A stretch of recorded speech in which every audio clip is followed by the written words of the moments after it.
Bonsoir Dominique de Villepin. Bonsoir. Merci d'être avec nous. Je le disais, votre parole est attendue et on va commencer par le commencement avec cette question simple et directe. Emmanuel Macron a-t-il eu raison de décider de dissoudre l'Assemblée après les résultats des européennes? Non, je crois que c'est une faute qu'il a commise. D'abord, il s'agissait d'européennes, il a lui-même suffisamment dit.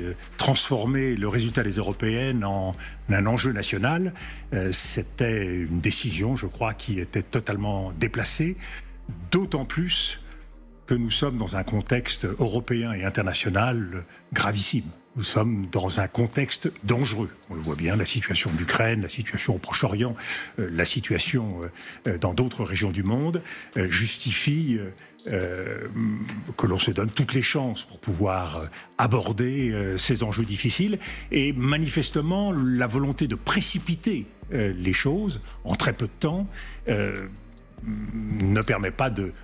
Alors, est-ce que vous mettez une équivalence au moment de se prononcer, au moment d'arriver, au moment de voter entre le Rassemblement national et le nouveau Front populaire? Je pense qu'au cœur du projet du Rassemblement national, il y a un risque de xénophobie qui est toujours là. On le voit ne serait-ce qu'à travers un certain nombre de principes tels que la priorité nationale. Parce que lui dit le risque est ailleurs. Nationale. Oui, moi je pense que ce risque de banalisation ne peut pas être fait.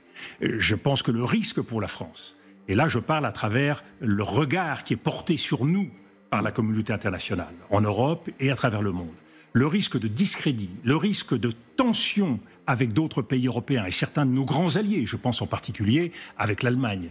Je pense le risque avec les pays du Sud global, les pays d'Afrique, les pays, un certain nombre de grands pays émergents. Le risque de coupure et de cassure serait important.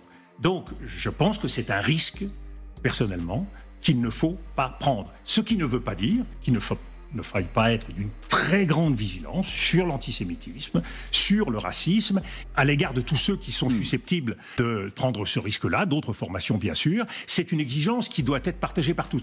Et je pense que cette vigilance, elle est aujourd'hui une nécessité pour chaque citoyen français. Je pense qu'il y a quelque chose qui a changé depuis quelques jours. Nous sommes tous investis d'une part de responsabilité vis-à-vis de notre pays qui va connaître des tiraillements, des difficultés immenses. Et de ce point de vue, il nous appartient tous de prendre la mesure de la situation. Et donc, en conscience, d'être des facteurs de paix, des facteurs de tolérance et d'être vigilants justement sur tous les écarts qui pourraient exister. Je pense que le risque d'une victoire du Rassemblement national, c'est de voir notre vie publique, et je ne pense pas uniquement à la vie politique, se transformer en un certain nombre de fronts, de champs de bataille. J'en prends quelques exemples. Le risque d'avoir une confrontation sur le plan institutionnel. Les mises en cause régulières du Rassemblement national, du Conseil d'État, du Conseil constitutionnel, des tribunaux, c'est un élément qui doit nous préoccuper. De la même façon, dans la fonction publique, comment ça va se passer dans la fonction publique pour la mise en application d'un certain nombre de mesures qui peuvent paraître tout à fait à l'encontre des valeurs de la République. Je pense qu'il y a d'autres risques d'affrontement, je pense à la rue bien sûr, et de ce point de vue-là, il faudra faire preuve de très grande retenue parce que toute manifestation, toute grève est susceptible de déraper, d'être exploitée. Nous risquons d'avoir un jeu de provocation et de réaction qui peut nous mener dans une situation de chaos.